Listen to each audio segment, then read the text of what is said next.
The Cincinnati kept proportional representation from 1925 until 1957, at which time it was voted out. And not much was done until a few years ago when an effort was made to revive it.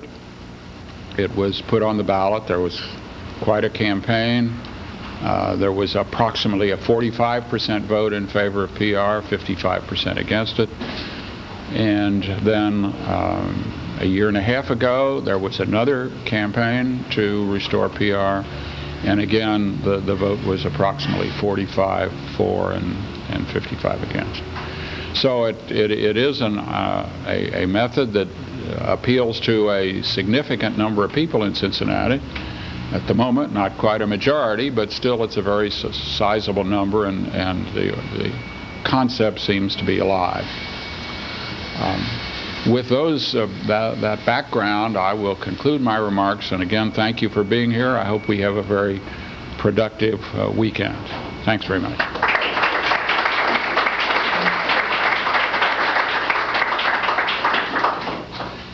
Thank you, Mr. Weston. I realize I forgot to introduce myself. My name is Bill Collins, and I'm the arrangements chairperson for the meeting today.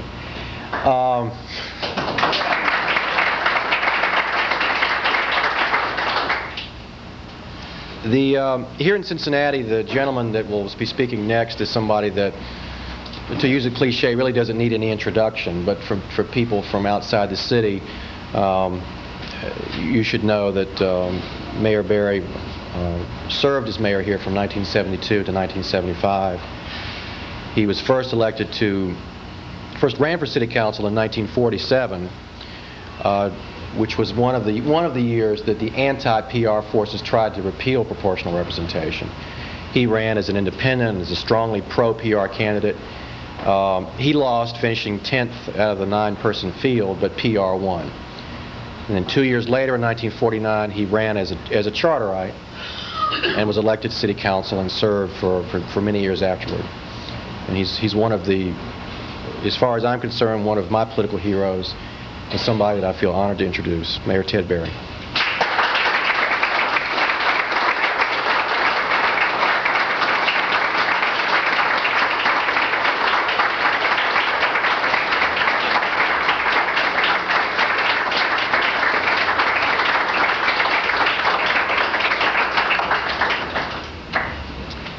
Thank you very much for that very generous applause, which I interpret as your tribute to seniority. I've been asked to extend the welcome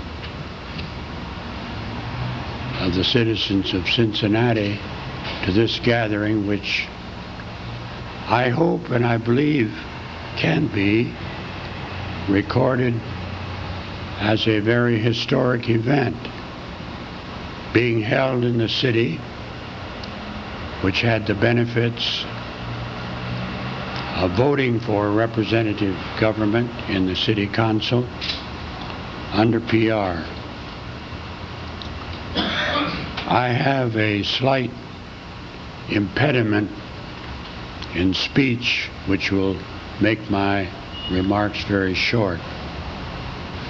In February, I had open heart surgery, and the surgical process required the insertion of a tube in my windpipe, which apparently has damaged my voice box or larynx.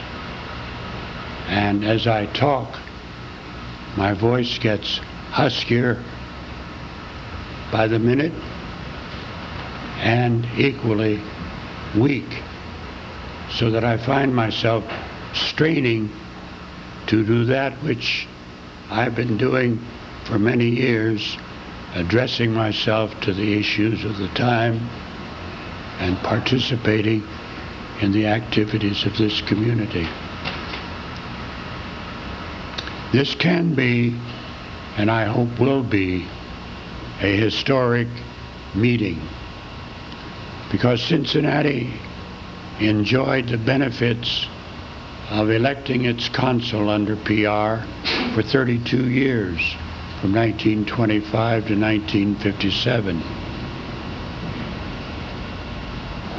I was elected under PR and was defeated because PR afforded the black community to select its own representative, notwithstanding political partisanship which dominated politics prior to our adopting PR in 1925. This meeting can be historic also because it may afford some of you who are moved by the spirit of Citizens for PR to address the merits of PR in a pending suit that has recently been filed in this jurisdiction. Let me state the proposition. A group of citizens have filed a suit to declare the present system of electing consul invalid as being unconstitutional and in violation of the Voting Rights Act. If the complaint is sustained, the issue of the remedy will become the moving issue. The plaintiffs, through their consul, have asked the court to declare this plurality system invalid and to substitute for it a single district representation of consul. That is, want to divide the city into several districts and offer that as a substitute for the 9X plurality system. I submit to you that it would afford an opportunity for students and experts in understanding the merits of proportional representation as the only true and accurate system for recording representative government according to the group's interests, the diversity that exists in the community. And so I'm suggesting that Citizens for PR use their best efforts to obtain the filing of a brief amicus curiae in the pending case when we reach the issue of the remedy for the invalid system which presently exists in this city. So I welcome you to revisit John Stuart Mill's representative government and perhaps make a restatement of the merits of the hair transfer system of votes, because that's what we had for 32 years, and that has validated itself. And we're only burdened by the fact that 2 generations have passed since we had it. No one knows about it except the limited few. So you are the disciples who gathered after the demise of Jesus. And now you're gathered together to see how you can convey the thought and the merits of PR as a system that is truly representative. There are here today those who followed the leadership of Mary Season Good and Bob Goldman. And incidentally, Bob Goldman and I both participated at the invitation of the New York Boards of Education ordinance to establish the method of counting PR in the school board elections of New York, and I presided over as presiding judge of the count in Brooklyn, in the present area of Bedford-Stuyvesant. And we had a thrilling time. And to the merits of PR, they still have that system for electing the boards of education in New York. So there is much to expound. And I welcome you both on the behalf of the past leadership here in Cincinnati, but also welcome you on behalf of Harris Weston, who has been a student and is now recognized as an authority in expounding the merits of PR. I welcome you on behalf of those of us who are the remaining veterans as candidates under PR. Bob Hilton, where are you, Bob? There he is, over there in the corner. He always seeks a secluded corner. He's so modest. But Bob Goldman, Bob Hilton, and I are the surviving veterans who campaigned under PR and are trying to restore it in Cincinnati. 2 times we've failed, but just like those who wanted to repeal PR, they had to do it 5 times before they were able to succeed in eliminating PR. Now, in order to restore it, we have to indoctrinate and carry on a mission of education, charged with enthusiasm and conviction that it is right. And for that reason, we welcome you to this historic event.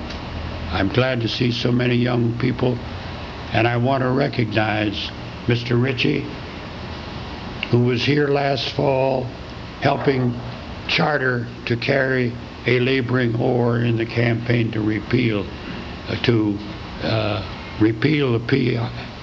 the 9X system and replace it with a return to PR. Thank you for inviting me to welcome you. You are welcome, and I challenge you to meet the urgency of this issue, because with the new language of ethnic diversity, affirmative action, and all of that, PR will afford a system that can make the legislative bodies truly representative, and recognizing that every group, whether it be Asian, Hispanic, Afro-American, labor, or even religious representation, it will be accorded according to the percentage of the voting population that adheres to that particular group's ideology or aspiration. I want to thank you for inviting me. Good luck in your deliberations, and we welcome you in a new crusade. Thank you very much.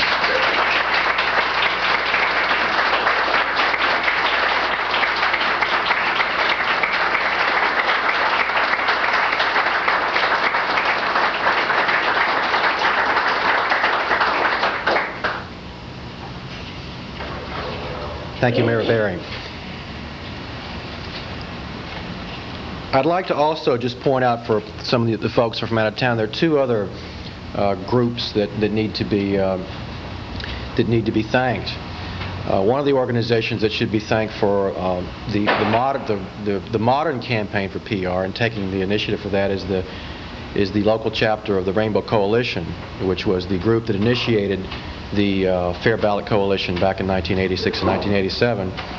And I also want to thank a person who was key to our campaign last year, and that's City Councilwoman Roxanne Qualls. She played a key role last year in getting us out of our easy chairs and onto the street during the summer in 10 weeks to get 14,000 signatures to get the issue on the ballot. So I think she also deserves special thanks, along with the Hamilton County Rainbow Coalition. The next part of our program, there's some of you here today that may not know exactly what proportional representation is. And we want to make sure that we don't go away from here without at least getting a clear definition of what it is, so then we can discuss how we can get it implemented. And probably one of the best people to do that we have here today, it's Professor Doug Amy, who's a professor at Mount Holyoke College in Massachusetts, and whose book on proportional representation will be published, later this year? Next summer. It's next summer. And he'll just basically define for us what proportional representation is. After Professor Amy's presentation, we'll have a panel, and at that time we can we'll have a discussion and questions. So be thinking of the questions you want to ask. I also wanted to tell the viewers on cable that they can reach our organization at Citizens for Proportional Representation in care of the Charter Committee of Cincinnati at 707 Race Street, Suite 800, 45202. So now I'd like to introduce Professor Doug Amy.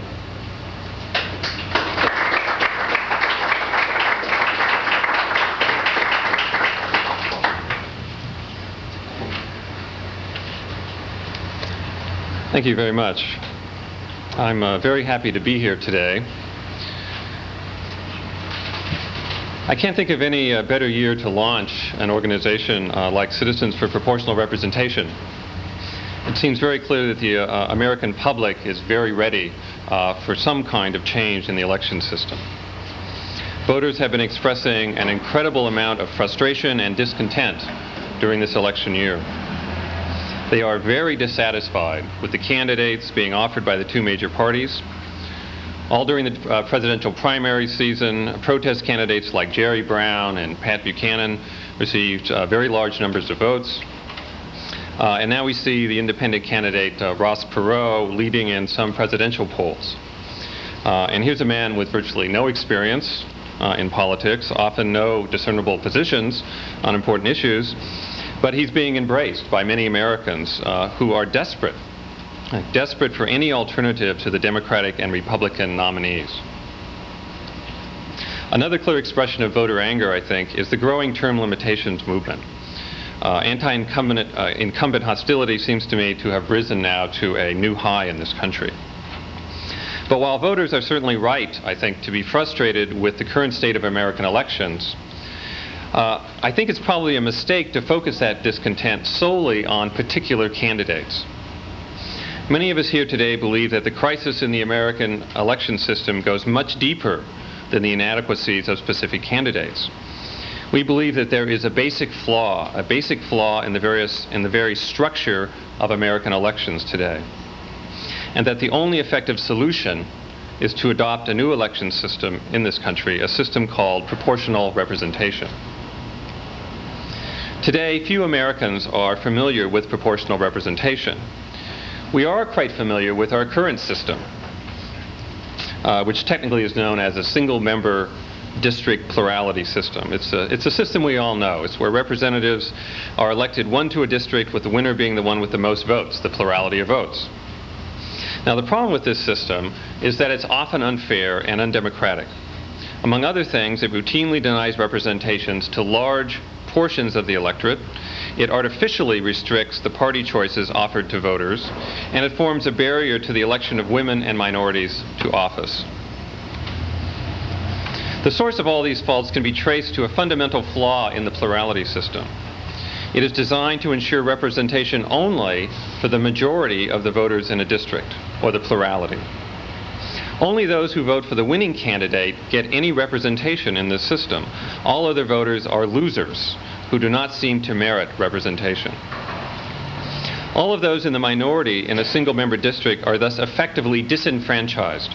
Their vote is worthless because it cannot serve to elect anyone to represent them. We are all familiar, I think, with this problem. If you are a Republican in a Democratic district, if you are a Democrat in a district dominated by Republicans, if you are any minor party supporter in almost any district, if you are an African American in a white district, a white in a Hispanic district, and so on, then you are shut out by our plurality election system, and you have no one to speak for you in a city council or in a state legislature. Because plurality elections do not ensure representation for everyone, they also produce legislatures that are often very misrepresentative.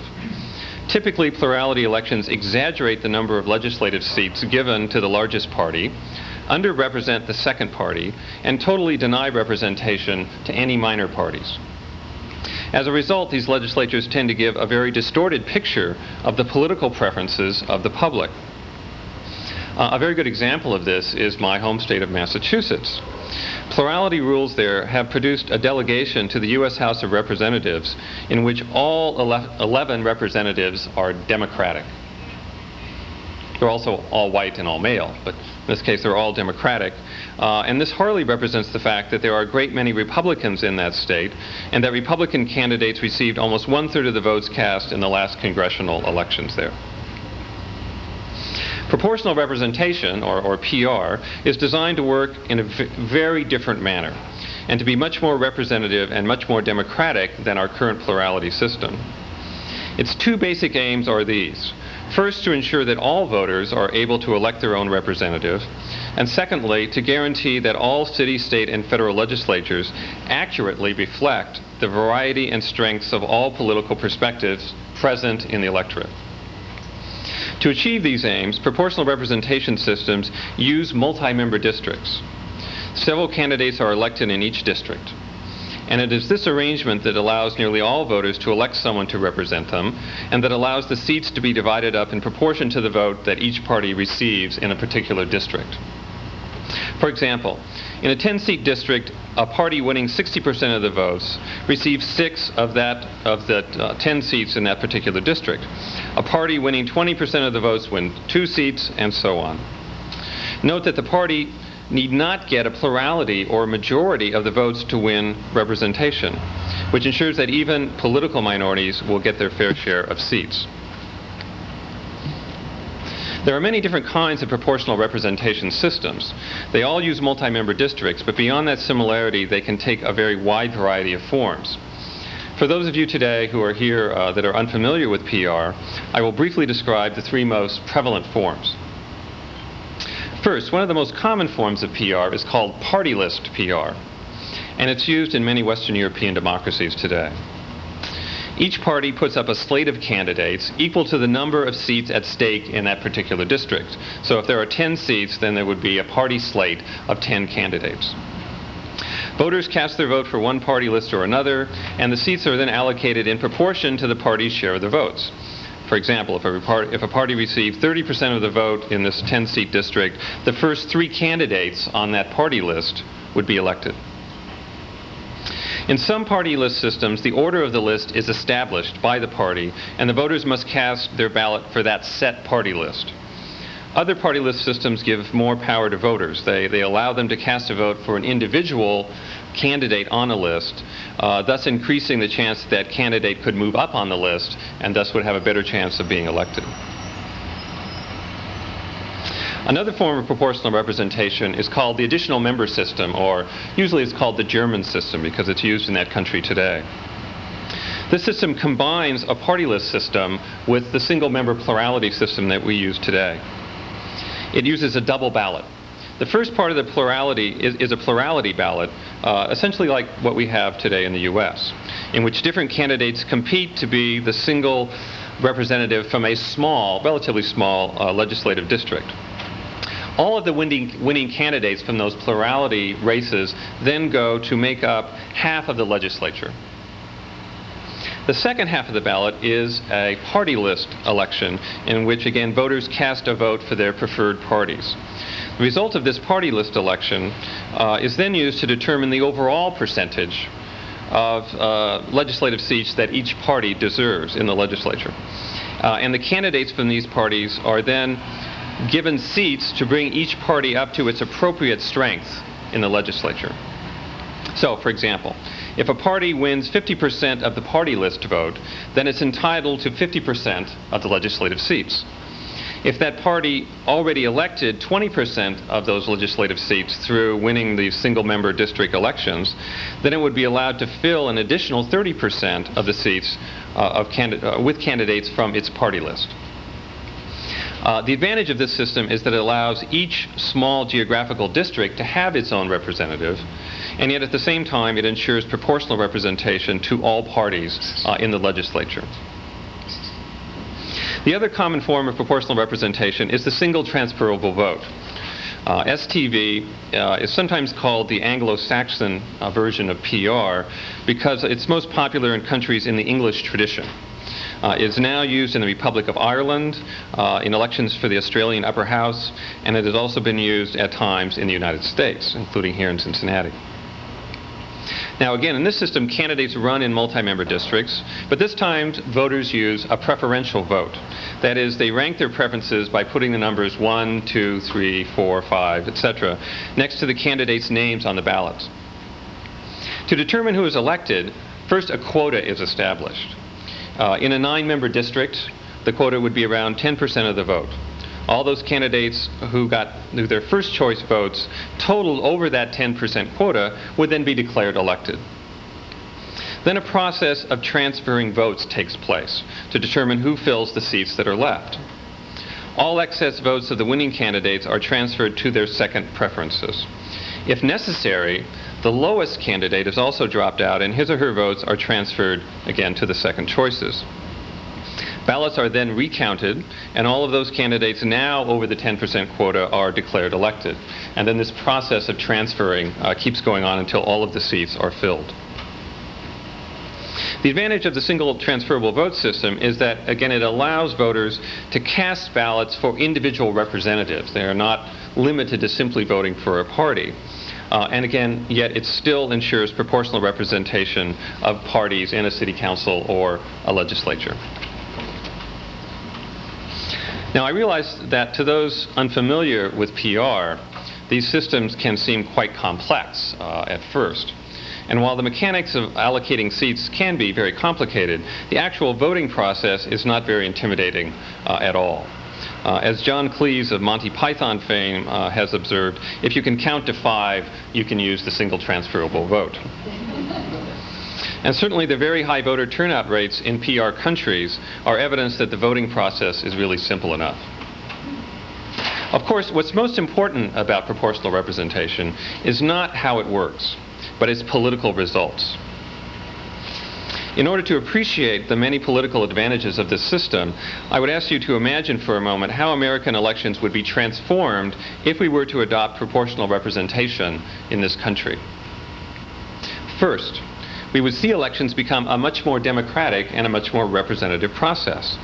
Tens of millions of Americans would no longer be wasting their votes. They would no longer come away from the polling place with nothing to show for their efforts. Instead, nearly all voters, 80, 90%, would have someone to represent them in the legislature, in contrast to the 50 or 60% that is now common in our plurality system. So for the first time, nearly all citizens would have a voice in government. They would have someone they can talk to in City Hall or Congress, and someone to promote their particular interests.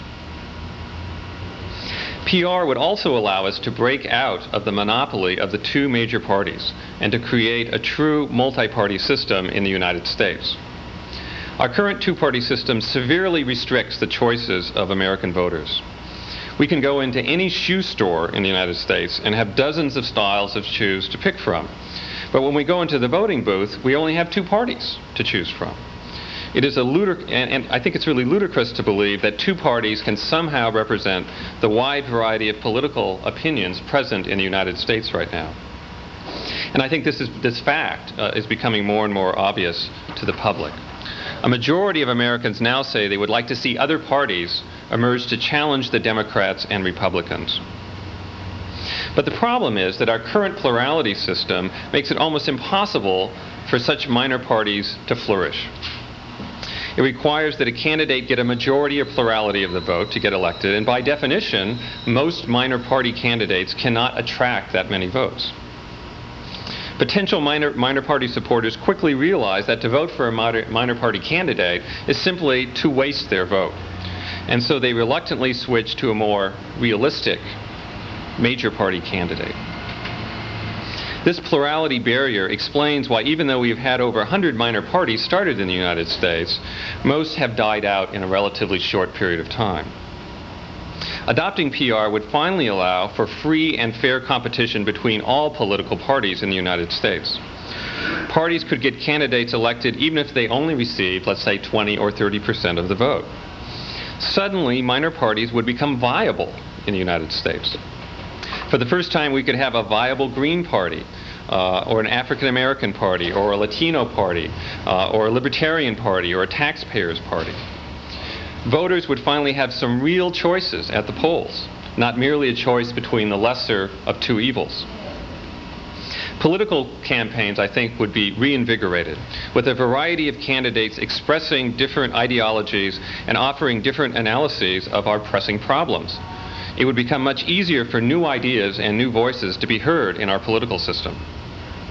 The press would now have to pay attention to these minor party candidates because they would now be realistic candidates with a good chance of being elected. And probably most importantly, with a multi-party system, our city councils and state and federal legislatures would finally really reflect the true diversity and range of political views in the United States. Adopting PR in the U.S. would also allow racial and ethnic minorities to finally have their fair share of seats in our legislatures. Currently, African Americans, Hispanics, and Asians are severely underrepresented. For example, while African Americans make up 11% of our population, they occupy only 1.5% of elected offices in the United States. The Hispanic population makes up almost 9% of the total U.S. population today, and yet currently they only have 2.3% of the seats in the U.S. House and none in the Senate. PR is a simple and elegant way to ensure that these minorities get their fair share of political power. Whether they form their own parties or run as part of the slates of established parties, minorities would quickly increase their number of legislative seats under PR rules. And this is important, I think, PR would achieve this while avoiding all of the controversies, difficulties, and complications involved with the other current approach to this problem, which is the creation of single-member districts with a majority of minorities. An additional advantage of PR would be that women would have a much better chance of being elected. The underrepresentation of women in our legislatures is another ongoing scandal in our political system. Women currently make up only about 6% of the U.S. House and 2% of the Senate. And even if those figures were to double, we would still be far behind many proportional representation countries. PR countries typically have higher rates of female elected officials. For example, women occupy between 25 and 35% of the seats in the national legislatures of Scandinavia. This is primarily because women are nominated in much higher numbers as part of the party slates of candidates used in these PR systems. Parties cannot leave women off their slates for fear of being accused of sexism. The adoption of PR in the U.S. would be one of the most effective ways to quickly increase the number of women in elected offices in this country. Proportional representation would also increase voter participation in the U.S. Huge numbers of Americans are now so alienated from our elections that they don't even bother to participate.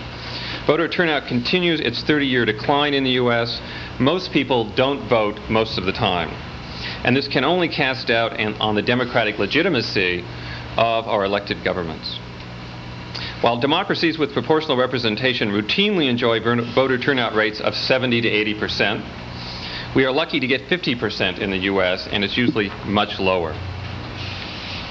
PR would encourage higher turnout for two reasons. First, in multi-party system, it's simply much easier to find a party or a candidate in which you truly believe, one that really reflects your particular political views. Secondly, there are no safe districts in PR, where the domination of a large party discourages turnout. In our current system, for example, there is little incentive for Republicans to turn out in a district that's dominated by Democrats. Under plurality rules, it makes no difference in such a district whether the Republican candidate receives 10% of the vote, or 20% of the vote, or 30% of the vote. They would still lose, and their supporters would still have little reason to vote. But under PR rules, all voters can elect someone, even minor party supporters, and so everyone has now a reason to vote. And in this system, it does make a difference whether a party gets 10% of the vote, 20% of the vote, or 30% of the vote. It has a direct impact on the number of seats that party would win. So if we were to institute PR in this country, there would be a much greater incentive for all voters to turn out and for every party to mobilize voters in every district. Finally, having PR in the U.S. would also eliminate two of the most common political scourges of our current plurality system: redistricting and gerrymandering.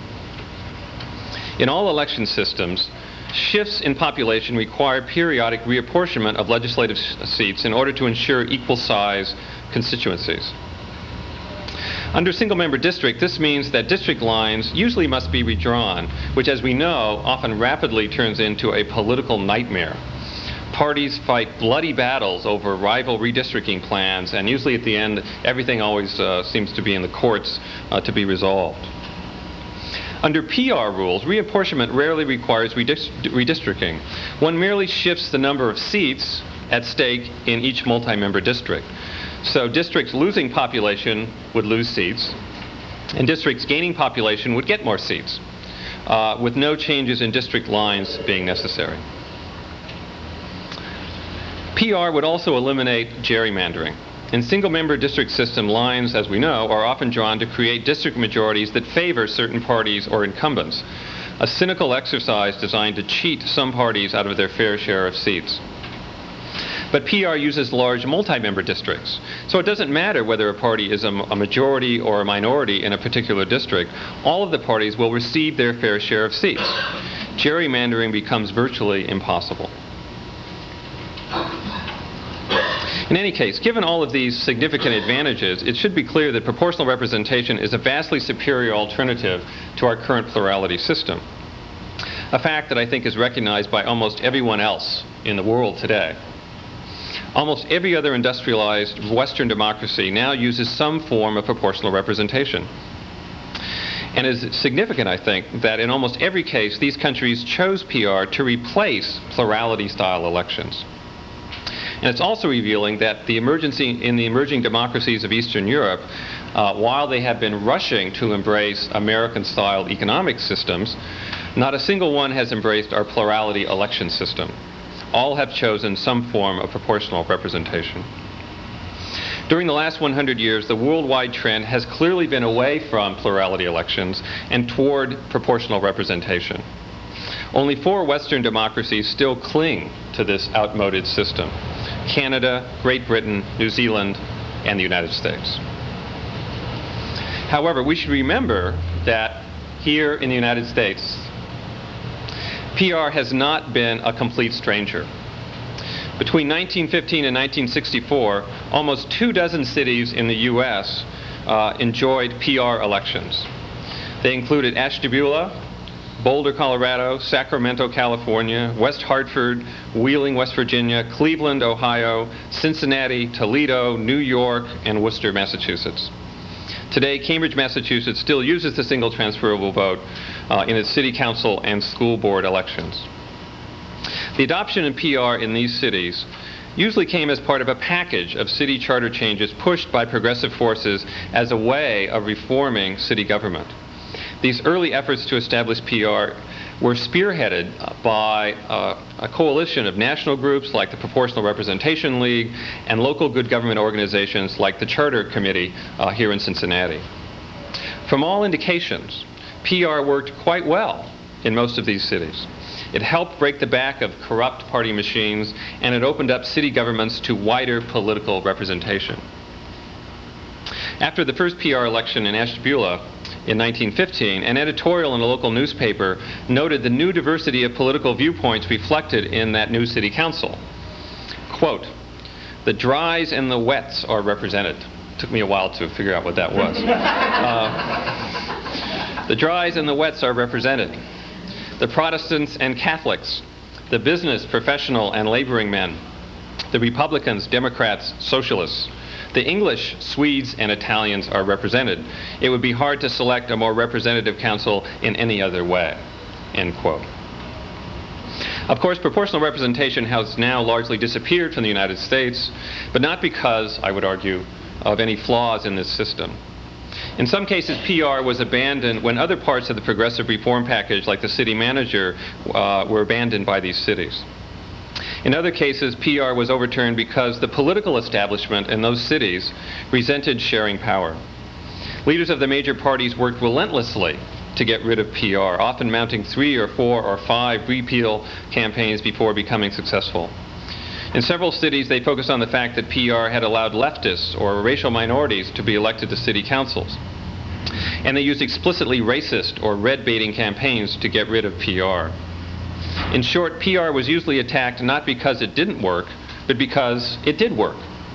Because it did work to allow racial and political minorities that were previously shut out of the political system to finally receive some real representation in city government.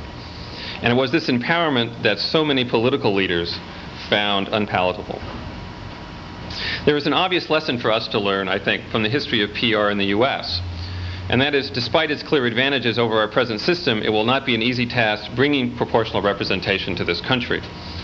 The political establishment will again oppose this kind of political reform, but as with other progressive changes that have taken place in this country, if the public is sufficiently informed and sufficiently organized, we can make this reform a reality. We have a very long road ahead of us, but I must say that it feels very good to be here today, taking those first steps toward creating a more just and a more democratic election system in this country. Thank you.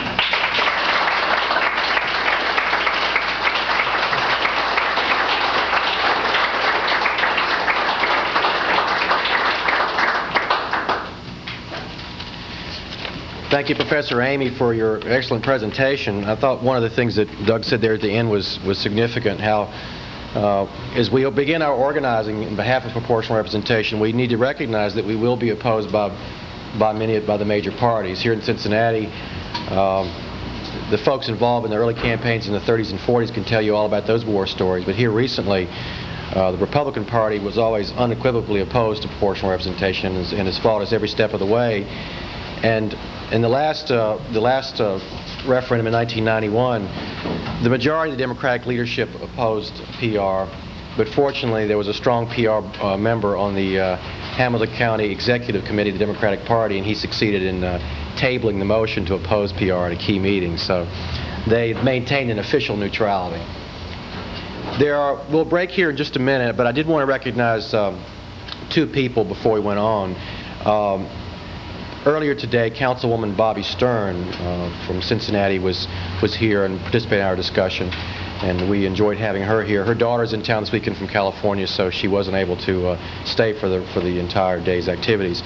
And also, I wanted to recognize former Councilwoman Marion Spencer, who's here today.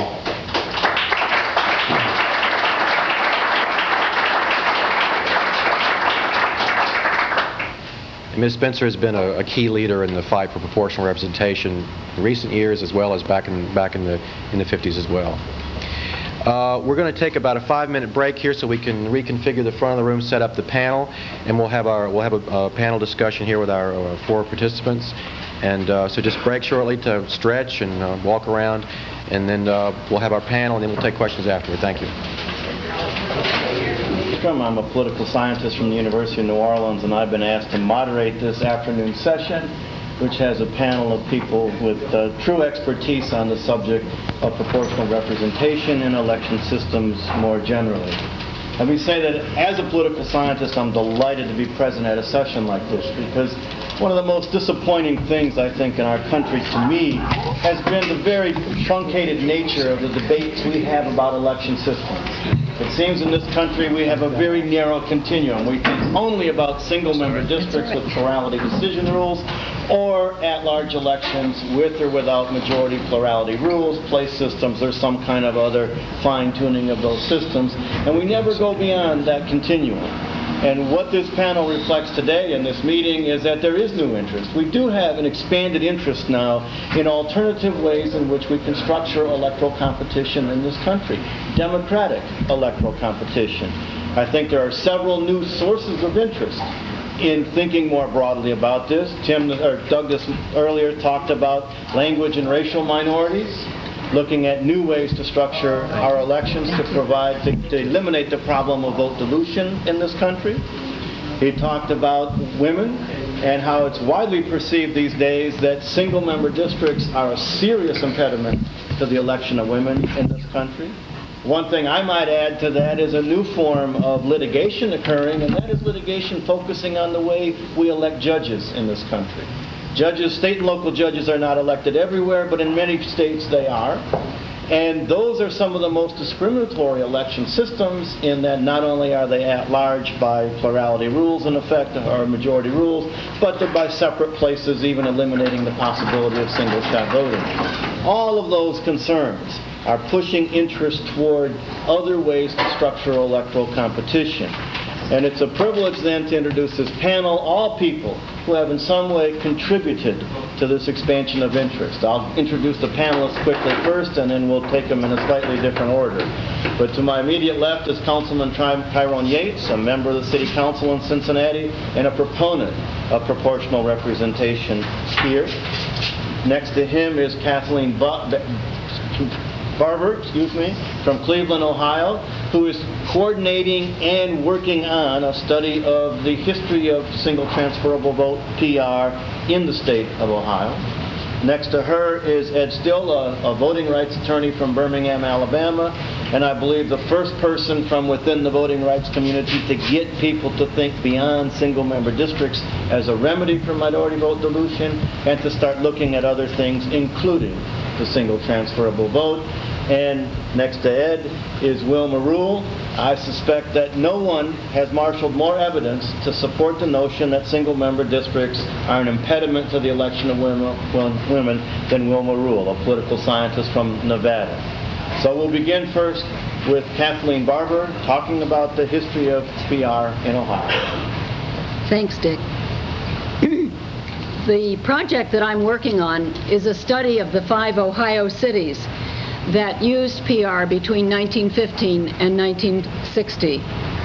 And it grew out of a lack of good empirical studies of what actually happened when PR was used, what actually happened in municipal government and politics when city councils were elected by this system. Historians have, for the most part, neglected it. They talk a lot about the use of city manager government. And just a few of them will say parenthetically, oh yes, and there was a different electoral system too. But the historical record of what actually happened with PR elections is either fragmented or lost. And the surviving literature is largely polemical. People hated it or they loved it, at least the people that wrote about it. So it's very hard to get objective analysis in this area, and I am an academic, so that's what we're trying to do. The 5 Ohio cities that used it, Doug mentioned them, but I will just go over. Ashtabula was the pioneer, not only in Ohio, but in the country. Cleveland, which was called the polyglot city, using 4 large multi-member districts for its PR elections. At the time, the PR League called it the world's greatest experiment in democracy. If you can do it with this city, they said, and I quote, teeming with immigrants, unquote, you can do it anywhere. Cincinnati, with 3 decades of experience and the unique success of the Charter Committee, of course, is a very special case. Hamilton, which also used PR for 3 decades, in Cincinnati's shadow, up the river a bit, and Toledo, which adopted PR in the depths of the Depression and used it for elections up until 1960. Our case studies examine the results of PR elections for 3 periods: a period before the use of PR, the PR period, and a post-PR period. And we're looking at the characteristics of council members as well as the characteristics of decision-making in those councils. And we're looking at the reasons for adoption and abandonment of PR. What were the purposes of the progressives who attempted to get this reform enacted, and were those purposes achieved?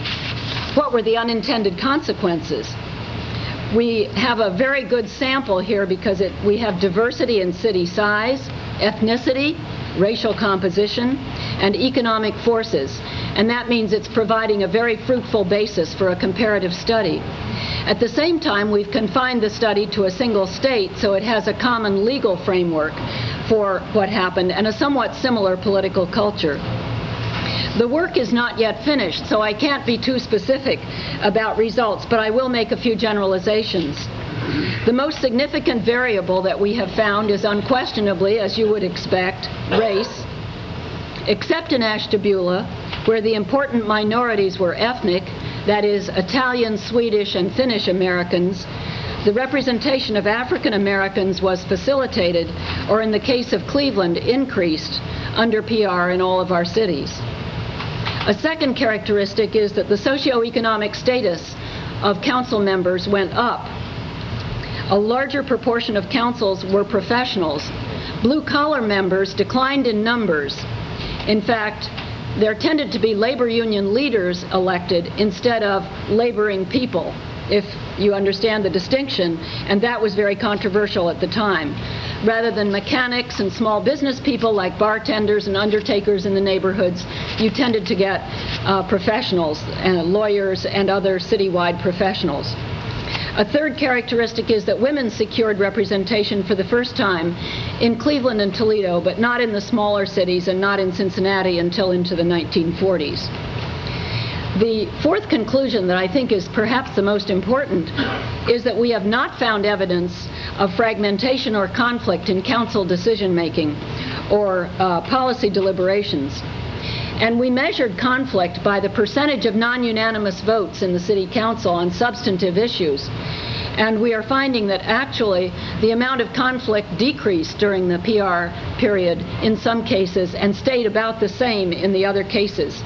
So what some of us refer to as the Herman's thesis, that PR elections cause conflict and fragmentation in public decision-making, is clearly disconfirmed.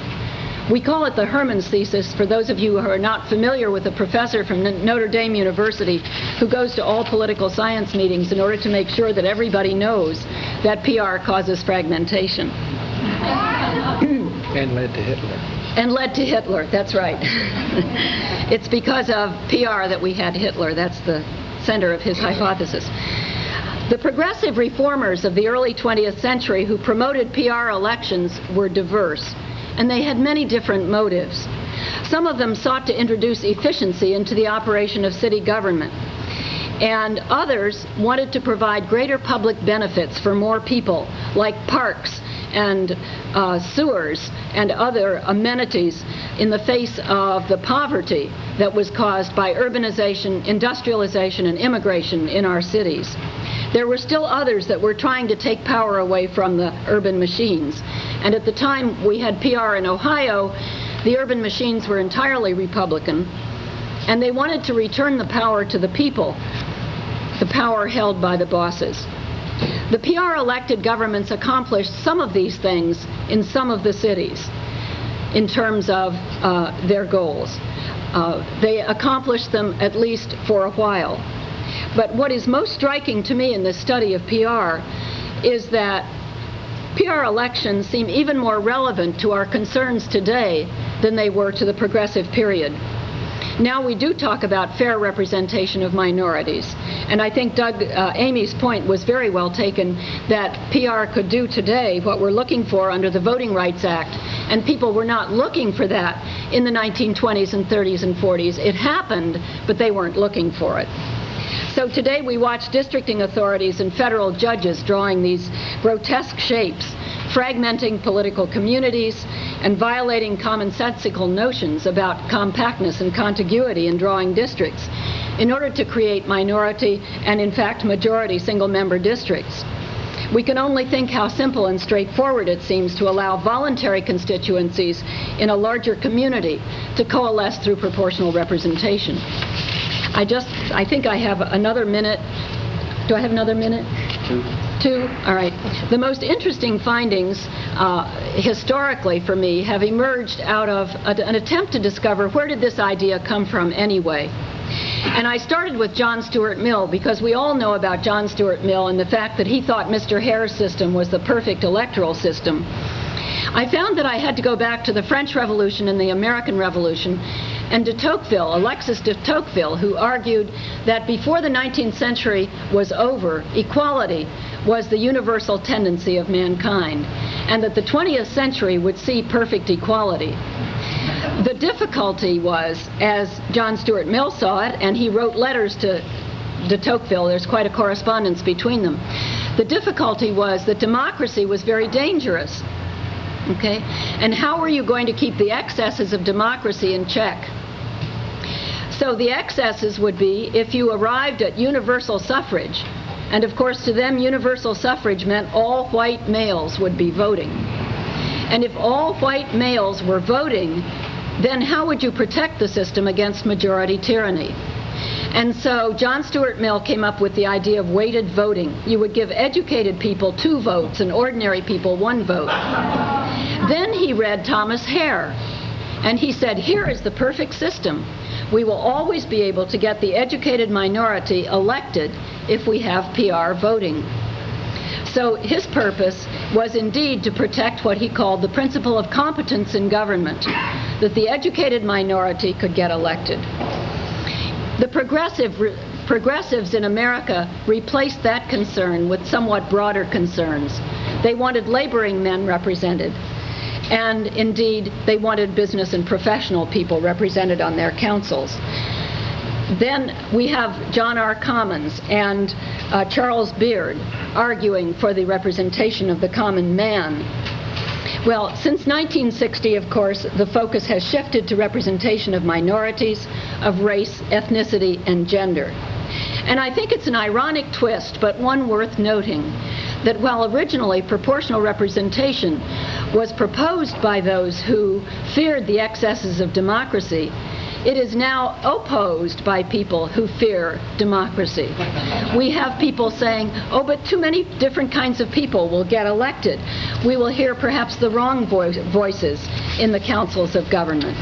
So I think what's particularly fascinating about the history of PR is that it demonstrates a persistence as a technical solution to the problems of Republican governance.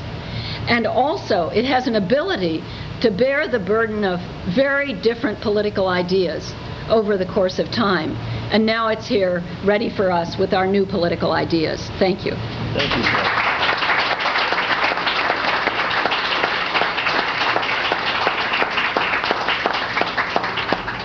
Ed? It's good to be speaking on proportional representation again. In the mid-1970s, I spoke to, I think it was the Mikulski Commission at the time, one of the Democratic Party reform commissions, advocating the use of proportional representation in the allocation of delegates for Democratic conventions, and I published my first article at that time advocating proportional representation as an alternative to single-member districts. My work as a lawyer over the past 20 years, a lot of it has been involving elections, particularly in attacking at-large elections in the state of Alabama and in Pensacola, Florida. In most of those cases, what we have had to ask for, because of the predilections of the courts and also our clients, is single-member districts.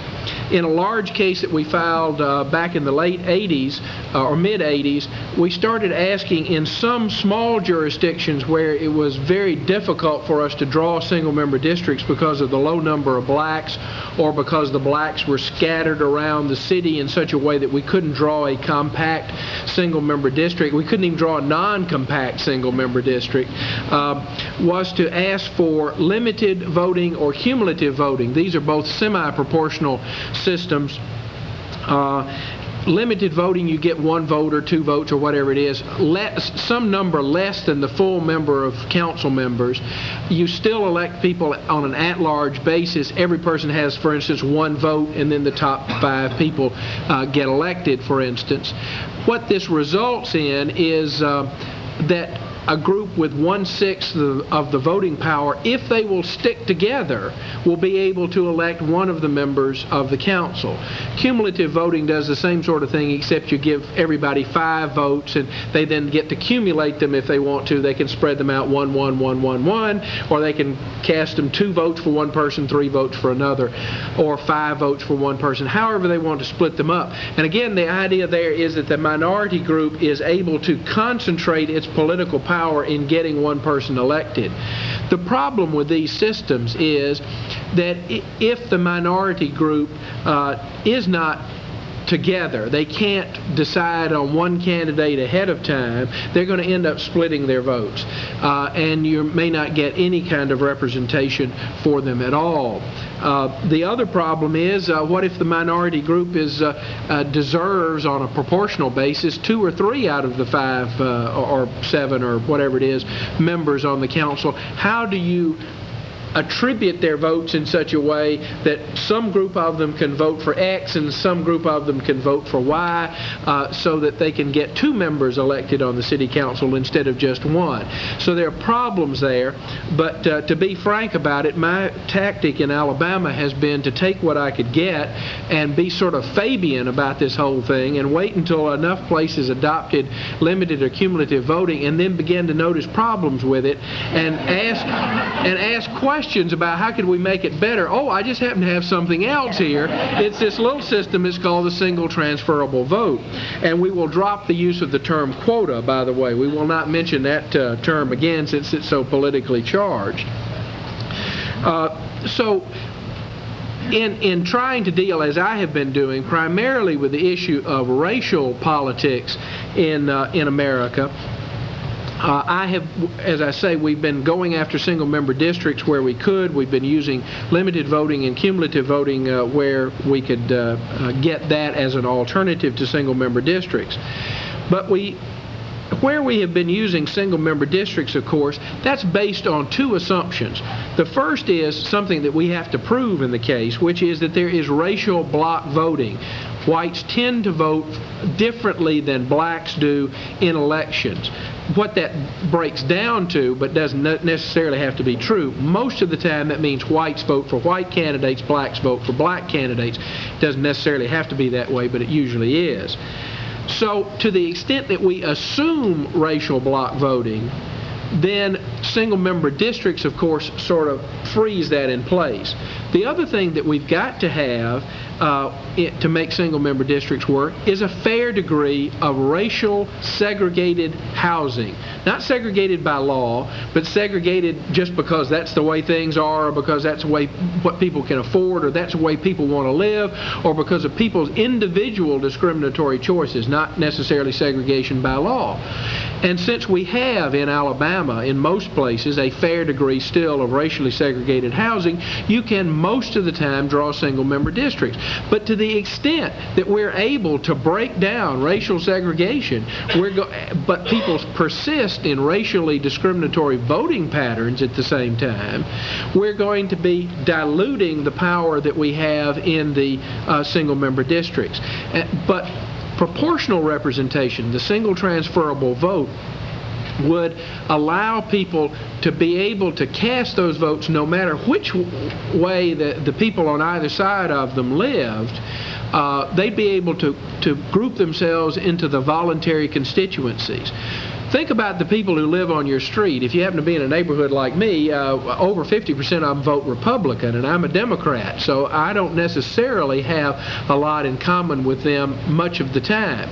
We have a common interest in whether our street gets paved and whether we get a certain kind of city service like more police protection or more garbage pickup or something like that. But when it comes to the issues that are so important to so many people these days, abortion, balanced budget questions, what we spend the big money on, do we build a domed stadium in Birmingham? Do we have horse racing or dog racing legalized in town? Do we put money into jobs programs, or do we have trickle-down economics? I may disagree with the people on my street. Why then should we group together to elect someone from our neighborhood to be on the city council? Instead, I should be allowed to group myself with other people voluntarily who vote like I do, who think like I do, and in that way form a voluntary constituency for someone to put someone on the city council. We have an opportunity right now because of, as has been mentioned, the ferment in the political system. There was an article in the New York Times about 2 weeks ago about how Florida is considering a change in the way electors are elected there. They want to go to the system that I think Maine and one other state, Nebraska, have, which is to elect one per congressional district and then 2 are elected for the whole state at large. Why not go to proportional representation? This is a perfect opportunity. We talk about the winner-take-all situation, and most people think about 5 city council members, 9 city council members, or all the presidential electors for the state of Florida, the state of Alabama, or wherever. But it's still winner-take-all in one single-member district. If you go and vote and the other side beats you by 2 votes, it's winner-take-all. You've lost completely. You don't get anything out of the electoral system that day except a good feeling inside knowing that you went to vote, and maybe you cast a little fear of God into the other side or something, but you don't get anything tangible for it that day when you went to vote. So this is an opportunity where if we have the kind of crisis a lot of people are predicting this year, or the kind of confusion, then perhaps this will be a time that we can push proportional representation as a method of electing the electors for the President of the United States. Thank you, Ed.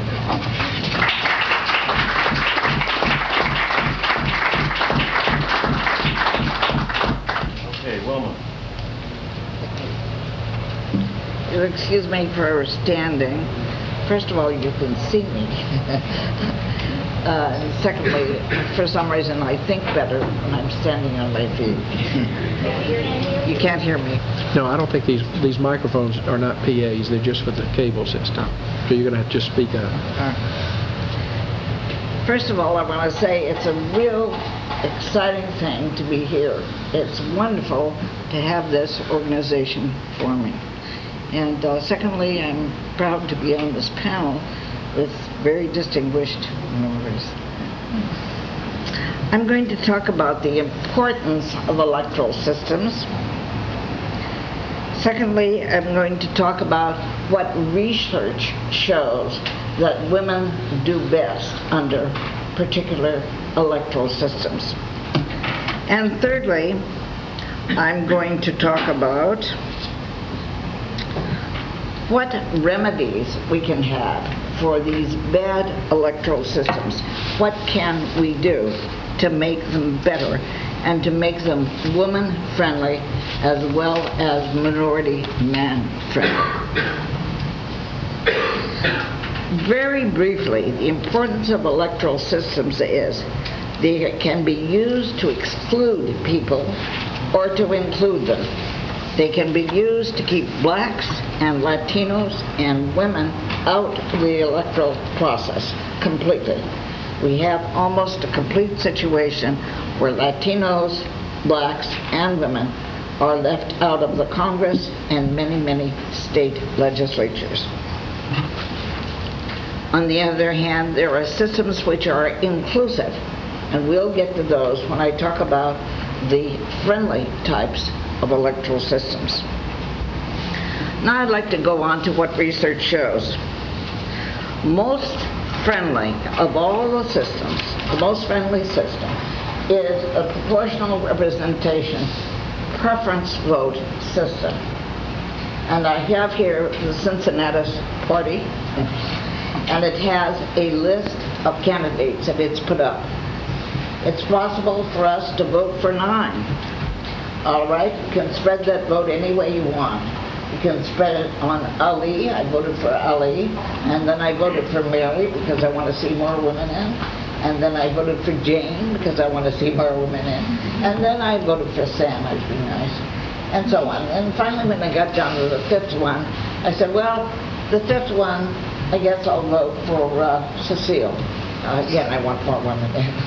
And then after that, I don't care about who the other 5 are. I just voted for those 5. And that's the way that most of Europe votes, except that some don't have the preference vote system. The preference vote system means that you can choose whoever is on the party list. You may have a Cincinnati party. You may have a women's party. You may have an African American party. You may even have a Korean party. There might even be 3 African Americans on this board and 1 Korean. All of a sudden, everybody's liking each other. That is the most friendly system. Research shows that when you have that, you have high percentages of women. Here I have a chart, which is the percent women in parliament in 25 countries. The USA is here, 4th lowest from the bottom. And the other 3 that are lower than us act like the single-member district system. In other words, they have the label that they're the party list system, but there are only 2 parties in these places, and they're at each other's throats or they're gerrymandered, as in Japan. Japan is highly gerrymandered, and there are 2% women in the parliament there, but there are 13% in the Senate where they have the party representation system, a proportional representation system. I said 13% in the Japanese Senate, and I need not add, as I think you all know, that we have 2% in the United States, 2% women in the United States Senate, 2 women and 98% men.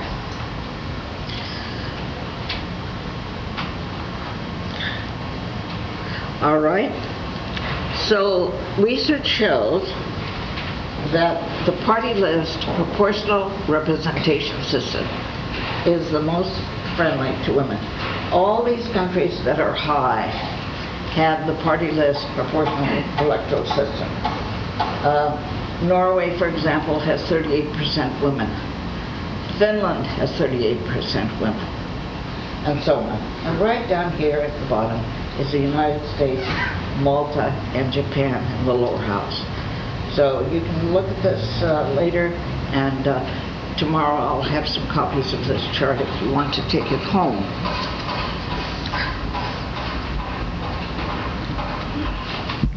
All the low countries here have the single-member district system. It is the most corrupt system. It is the most exclusionary, and it is the most unfair. You have a situation in England where a party may win 60% of the seats under the single-member district system, or 60% of the votes, and get 40% of the seats. That's not fair. That happens all the time. Sometimes it's the Conservative Party won 40% and they have 60% of the seats. Or sometimes the Labour Party gets 40% of the vote and they get 60% of the seats. It depends on just exactly how the districts are formed.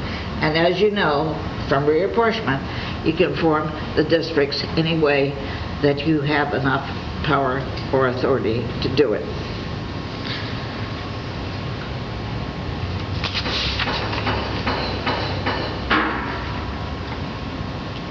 I'm going to talk about remedies for these bad news systems.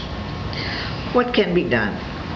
As I said before, the most friendly system is the party list proportional representation system with the personal vote. Here I have shown you the personal vote. And the ballots look almost like this. I don't draw very well, but that's the idea. Okay, what is the second most friendly? And I'll just call it a friendly system, because I've told you what the most friendly system is.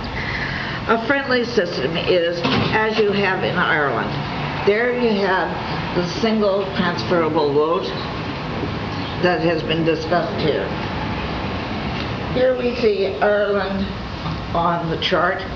It has about half the percentage of women that Norway has, or that Finland has, which has the party list system. Women can get there, but they get there slowly. Justice delayed is justice denied.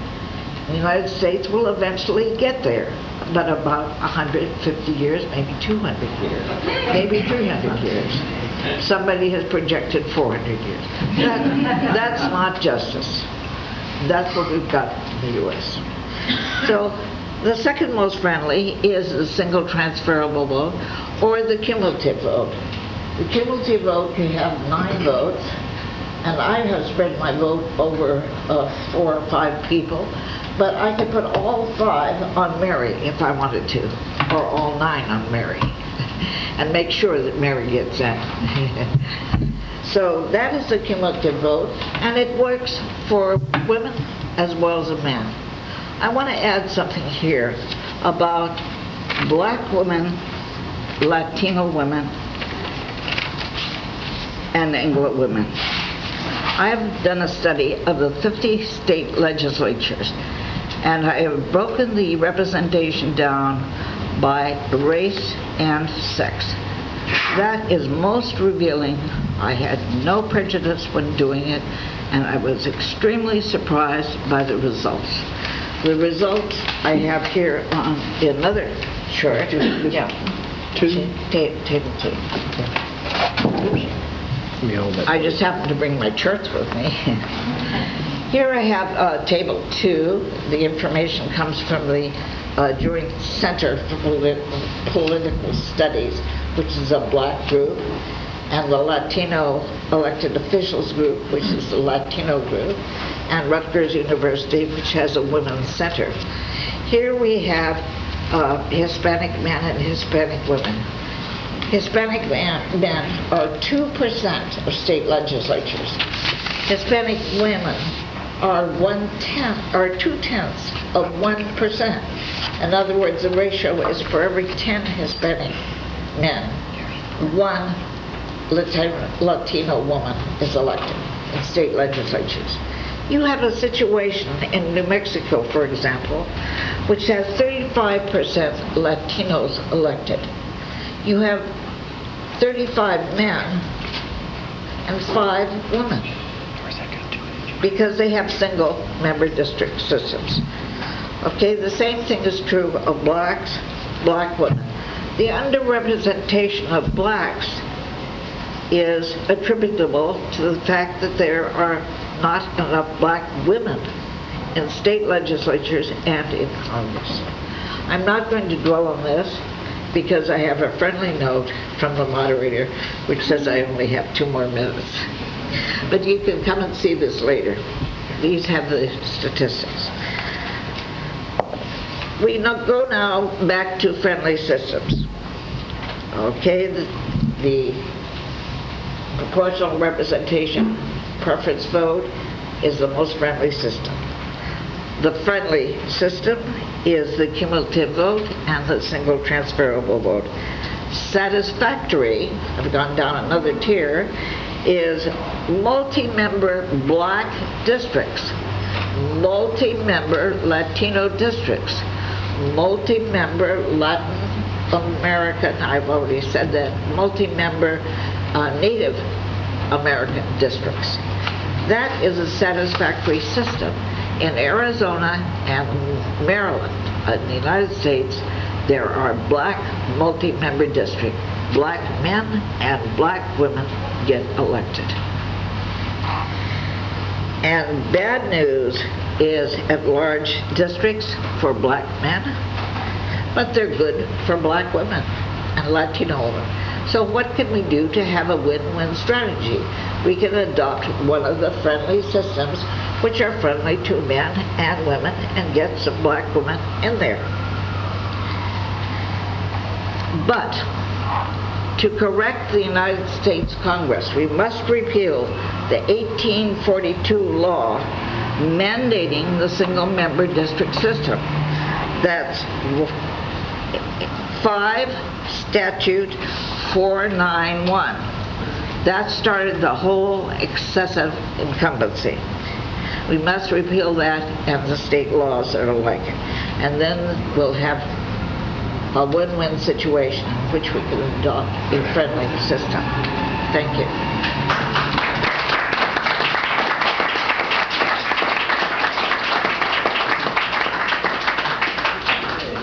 Councilman Yates. Thank you. It's very exciting to be here today. And I have made my focus and study concerning proportional representation largely in the municipal and urban context.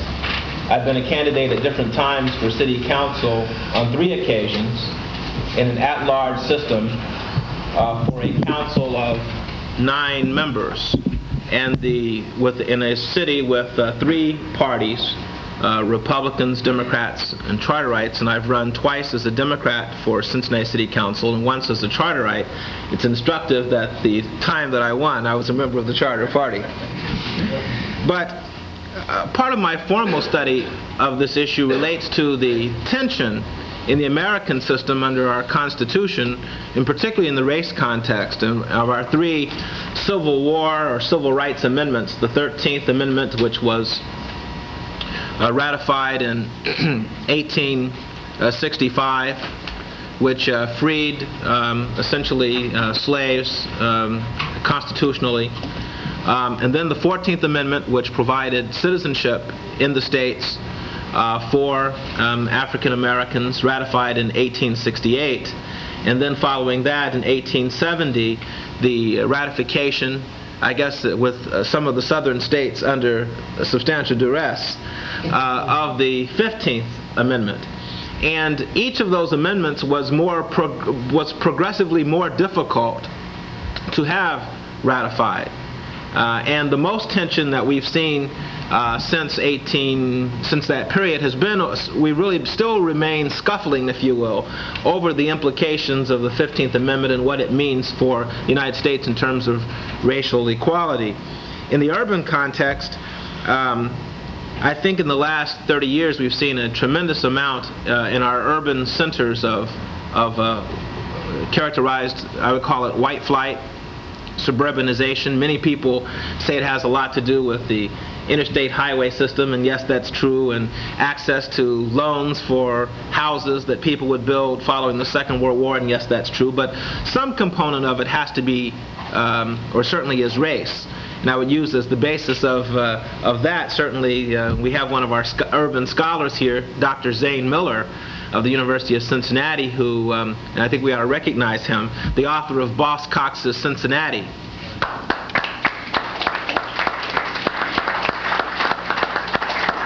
And as he studied the issue of political dominance of political parties, one of the factors happens to be race. And Cincinnati is situated in such a way that there's a constant competition in terms of skills, access to education, and employment from whites in southern Indiana, and particularly from whites in northern Kentucky, leaving the black population, which grows larger in Cincinnati by the decade, sort of holding the bag without access to appropriate education or, in the past, political influence.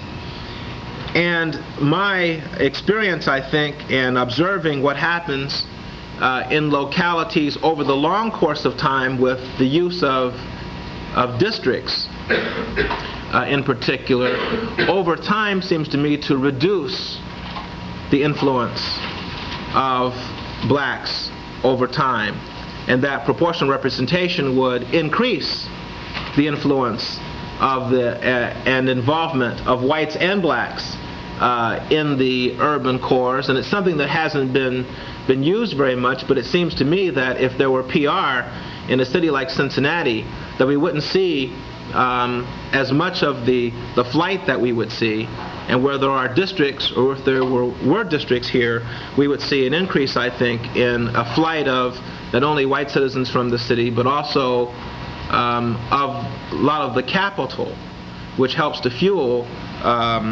development. So I would think that PR for Cincinnati and cities like it, we'd see an increase in population from whites and blacks. We would see, I think, over time, a rising number of voters.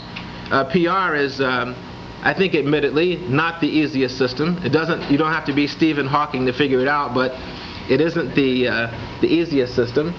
And it will take maybe 3 or 4 elections for the groups that are affected, whether it's labor or bicyclists or minorities, to sort of kind of figure out exactly what the system means in terms of the potency that people's votes reflect and represent from all over. And the beauty of it, to me, is that a person who lives in on the western side of town who doesn't live in a district but who feels that their views are aligned with mine, whether they're racial or not, can vote for me, and a person on the other side can vote for me or for others in such a way that the votes of like-minded people focus on candidates from wherever they live.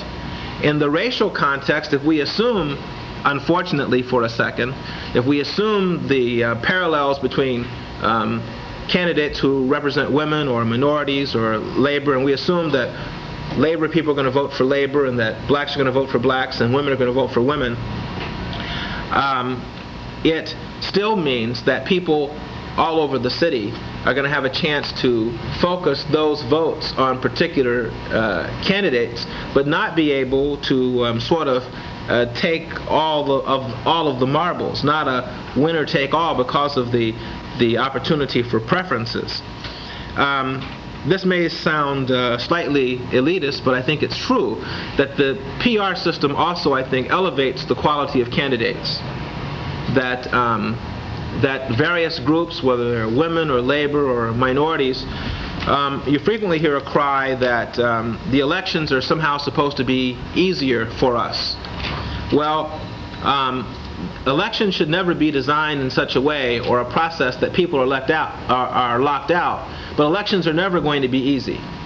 It's the hardest stuff of a democratic society, getting elected, no matter wherever you go and whatever time there is. People should never be locked out, but the elections aren't going to be easy. I was reminded by what Ms. Barber said about early on. I would remind the audience as well that the Belgium Constitution of 1895 permitted persons with college educations to vote 3 times for every person who was not a college-educated person, so times have changed substantially. I would also add, I think, to what Mayor Berry said, who I can credit, along with Mrs. Spencer, from changing me from a district person to a PR person after about perhaps almost 20 years of discussions on these points. I was able somehow, after long conversations and gentle persuasion, to see the light, which also PR also expresses in terms of the political structure, the opportunity for candidates who hold views firmly to be able to be in a position to change those views. And proportional representation also, I think, in a way, reduces the influence of political parties over the candidates.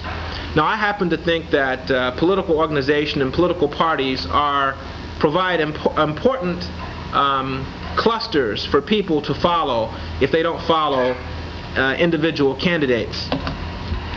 And as a result, however, under the district systems, political parties have an inordinate amount of influence over the direction and the say and the sway of their candidates. And candidates ought to be able to mix some balance between independent judgment and political views. And my view is the one I think that John Kennedy used to say, and that is that I guess he would have been a Charterite had he been a local official. But that in purely political matters, it's okay to follow some of the political stuff. But in matters where there's a mixture between public policy and politics, then independent judgment and experience and your relationship to voters is most important. As such, when you have a PR system and political parties, the choices that the political parties make in choosing candidates under PR are very important. Because when you choose a candidate under PR, that political party, to some extent, licenses or trusts their candidate to represent a variety of views, because it's possible that once a PR candidate is chosen, that they can go out and revolve around a cluster of voters that may or may not necessarily reflect the views of that particular organization. I think that under the district system, I guess I'm winding up. You've got one. 1 minute. Under the district systems that we see, it's very possible that the political parties can choose the kinds of candidates that they can run around and lead a little more than under the PR system, which I think chooses the highest caliber of candidates for elective office. Thank you. Thank you.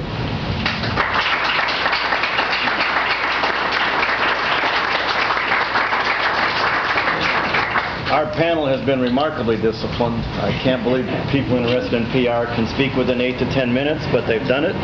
And therefore, they've left approximately 20 minutes for interaction with you. So we can begin in the back. I have a question. Any of the speakers? Well, anyway. Are there any... The professor at the end mentioned that there's a statutory impediment in Congress regarding proportional representation. Are there any... My question is there any United States constitutional impediment? In other words, is there anything in the Constitution that would have to be changed? Yeah, go ahead. I'll answer that first, and then we can ask Ed Still. He's an attorney who knows Could you more. speak up a little bit on it? Yes. In 1842, this statute was passed, which mandates the single-member district system. It was voted on by Congress. At that time, the turnover in Congress was about 25 to 30% every 2 years. From that time on, incumbency has been increasing as the Congress gives itself more perks, more free publicity, more money, more free video, etc., until we have 98% being reelected. Of course, we're going to see a change this year because the people who drop out now can take their campaign money with them. After the next 2 years, they can't. So we're going to see a turnover now, but don't be surprised.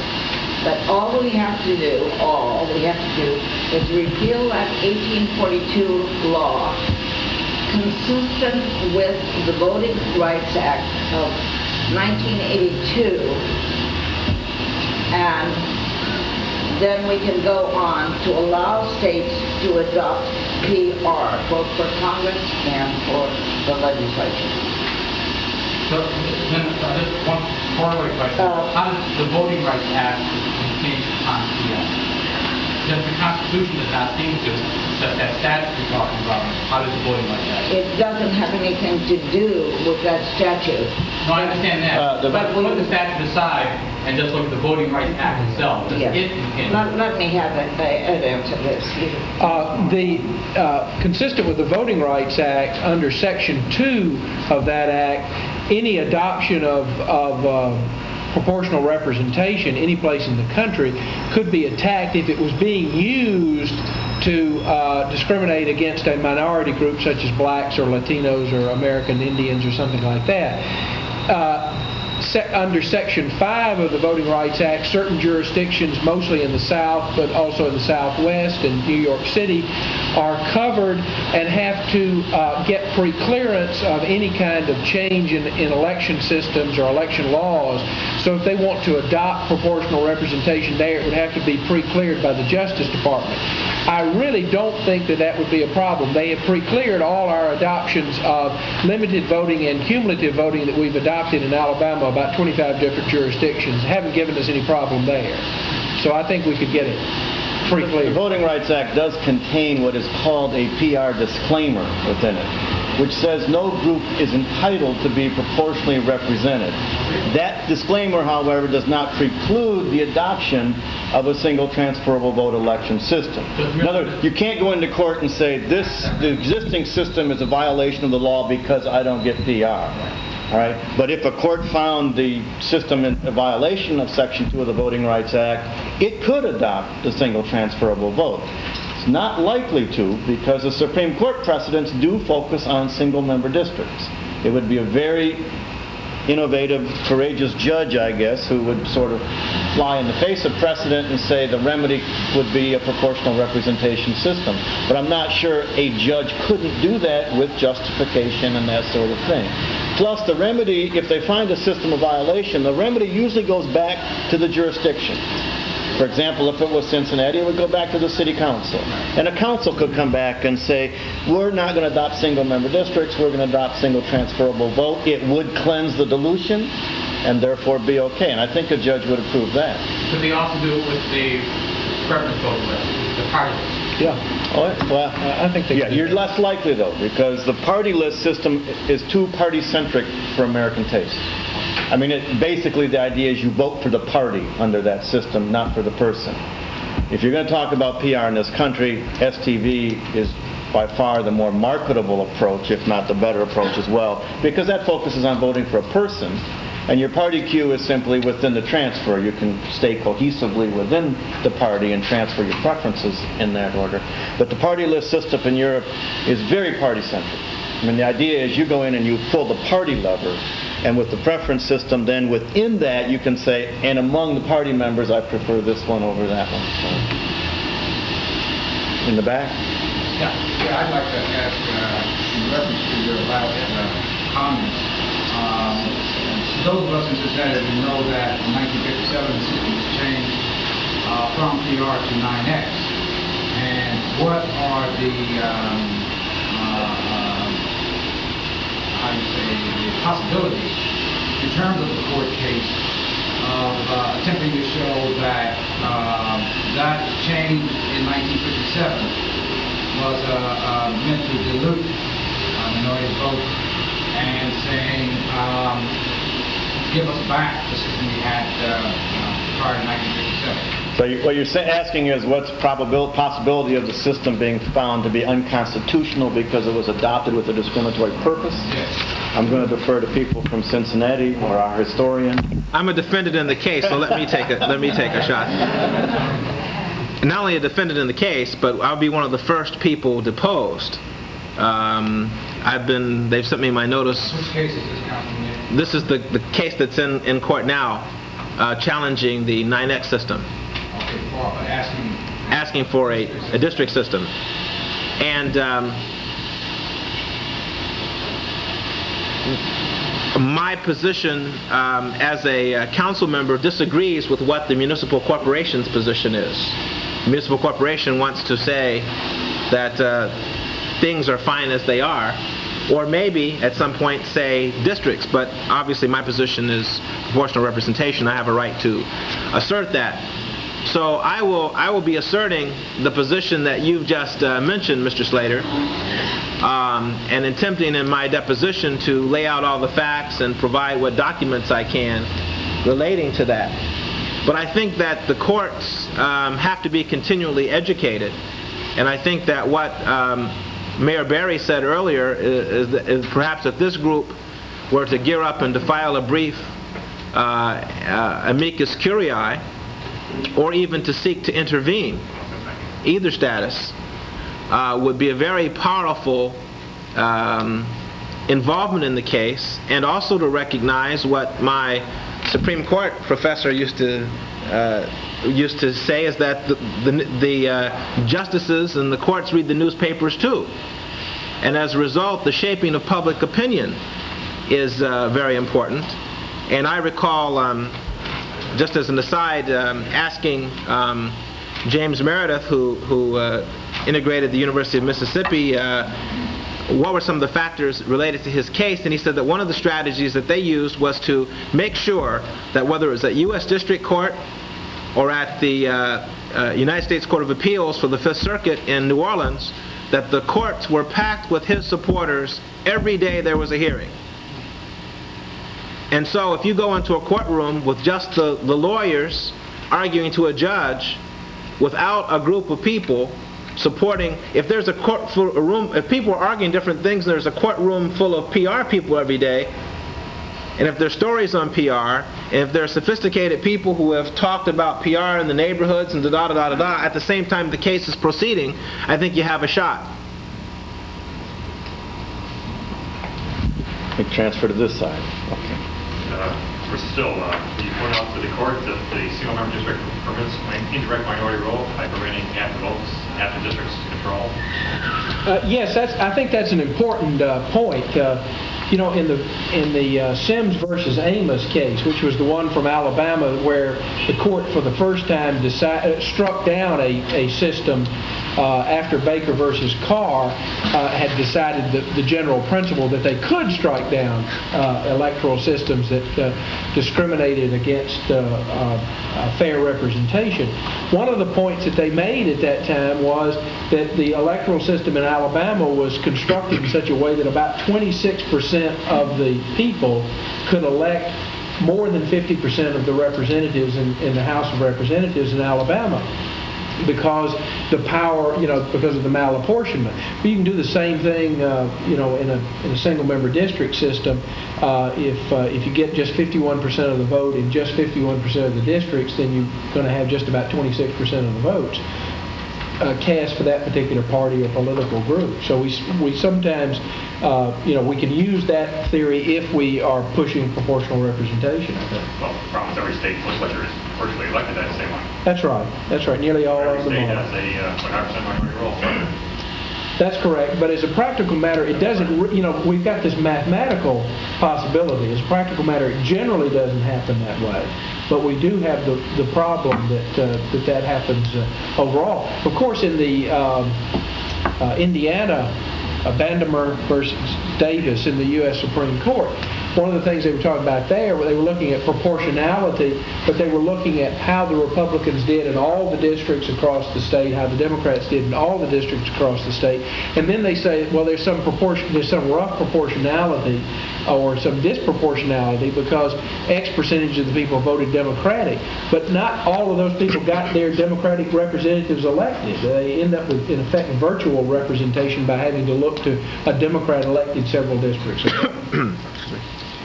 Mr. Still, I wonder if in those districts or those areas where you've been successful in getting the court to determine a cumulative voting system or a limited voting system, have those been in effect long enough for you to have any experience as to how that in fact affects the results? Well, first of all, limited and cumulative voting have been adopted in Alabama right now only by settlements of the lawsuits. We proposed that to the defendants in the cases, and they adopted it. That was a way of them just gracefully bowing out of the case without spending a lot more money on it. We have had one round of elections using those systems in Alabama, and that was in 1988. I presented one paper to the American Political Science Association meeting a couple of years after that on those results, and that has been turned into a chapter in a book that Will Marule co-edited. It's going to come out any day now, right? Any minute now. We're just, you're just never sure with these academic presses. But all we've had is that one round of elections. We will have another round of elections this year. In fact, one of the things I want to talk to Dick Engstrom about this weekend is getting somebody down there to do some exit polling. Because these are such small places in Alabama, the only way we can tell anything is by exit polling rather than looking at regression analyses of several polling places, because we only got one in these little bitty towns. These are towns of 500 people, The largest is a county, which is between Birmingham and Montgomery, two major cities, sort of a semi-rural county, and 7 members of the school board and 7 members of the county commission are elected by cumulative voting there. I've monitored the places where cumulative and deliberative have been adopted, and it is almost invariably the case that minorities are elected after the adoption of the systems, at least in the first. One more question along this line. Do you know, for example, if you have cumulative votes, do people tend to put all their votes on one candidate, or do they tend to spread them out, or what is the experience? Let Dick answer that. We only have exit polling from 2 settings. One involving a remedy for Hispanic vote dilution in New Mexico, and another for Native American vote dilution in South Dakota. The Hispanics in New Mexico, this is Alamogordo, New Mexico, plumped. That's the expression for, in these cases, they were 3-seat situations. About half of the Hispanics plumped in support of an Hispanic woman. And it was 3 votes on it. Right, and it was sufficient for her election, plus a number of others gave her 2 votes and that sort of thing. The Anglos tended to continue to vote 1-1-1, like in the past. Although there's been a follow-up exit poll, and if I recall the results there, the second time around the Anglos began to accumulate their votes more. In South Dakota, involving a school board election, the Native Americans plumped at a rate of 90-some% on behalf of a tribal member to get that person on the board. And the Anglos divided their vote again, and there haven't been any follow-up exit polls. Minorities have certainly used the opportunity to vote more intensively in support of their candidates. As to the white or Anglo majority, we don't really have much evidence to say what's going to happen, except I think initially the tendency is not to, is to vote in the traditional fashion, which is still an option. Sure. How do you in fact accumulate your votes? Do you put a 3 there, or you put 3 X's, or what do you do? Different systems. New Mexico was a voting machine, and each candidate had 3 levers above his or her name. South Dakota was a paper ballot, and each candidate had 3 black boxes as a row from the name, and you had to check all 3. Now, Peoria, Illinois, I understand, has adopted a system, and I don't know if there's been an election under it yet. I think there has. But where this is an at-large portion, I think, of a city council election, and there you go in and you just check the number of candidates you want to vote for, and the vote automatically aggregates. In other words, if it's 3 votes and you put 1 check, that person gets 3.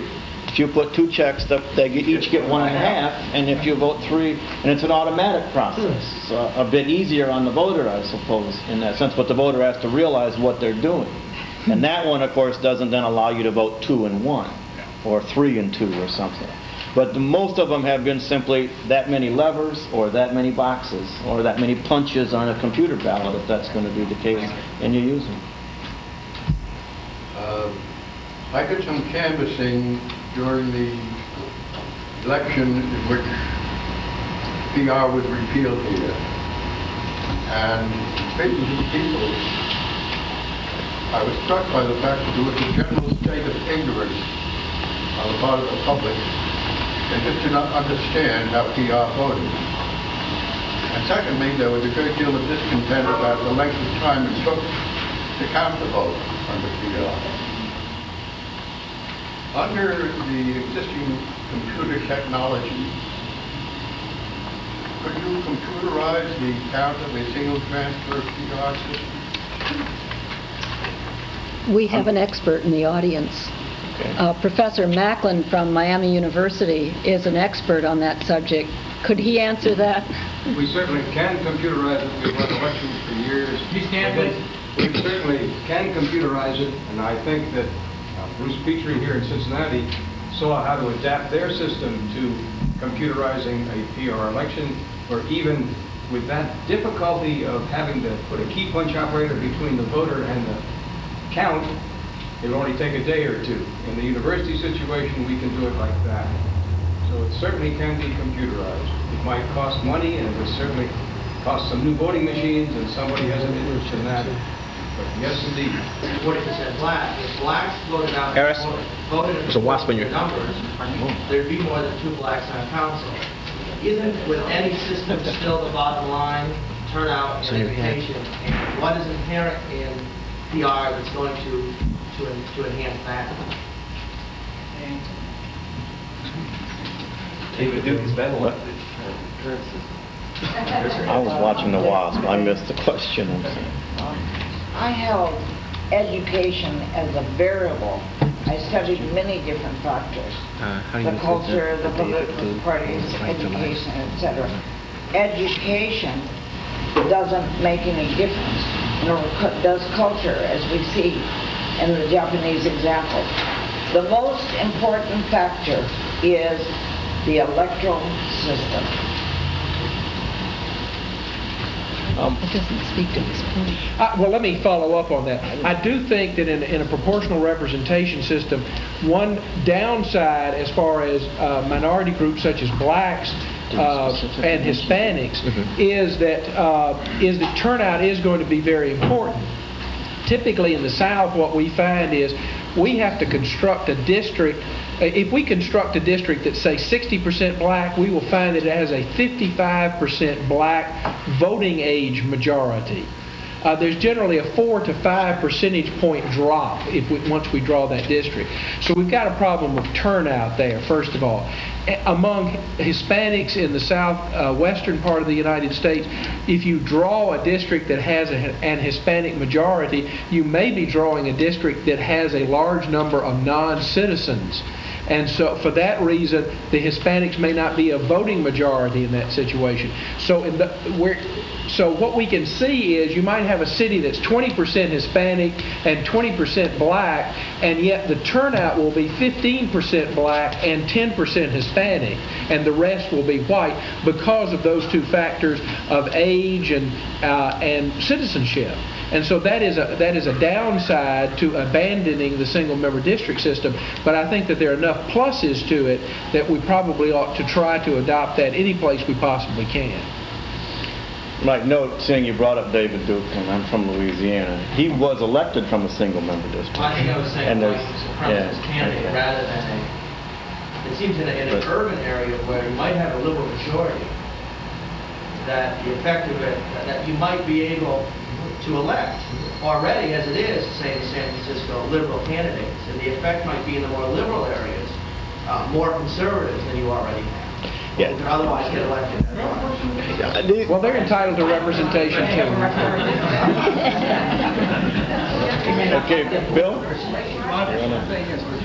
All right. We have run out of time, and there's another panel following, so we appreciate the question.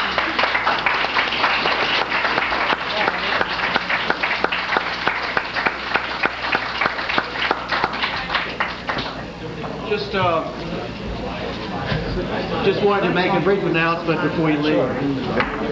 This is look at our program. We finished the first panel. We'll have so basically now we've got some good information and some feel for the issue. The next panel will be a panel of local activists around the country, at least 7 altogether, who have been involved in recent activity on behalf of proportional representation.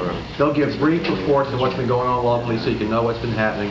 And then we'll have a brief discussion. The last part will be Matthew Calzalone's presentation on what this group, what some of the preliminary tentative plans are for the group, and then questions, and we'll be finished by 5 o'clock as we promised. There are drinks back here behind the podium. There's soft drinks.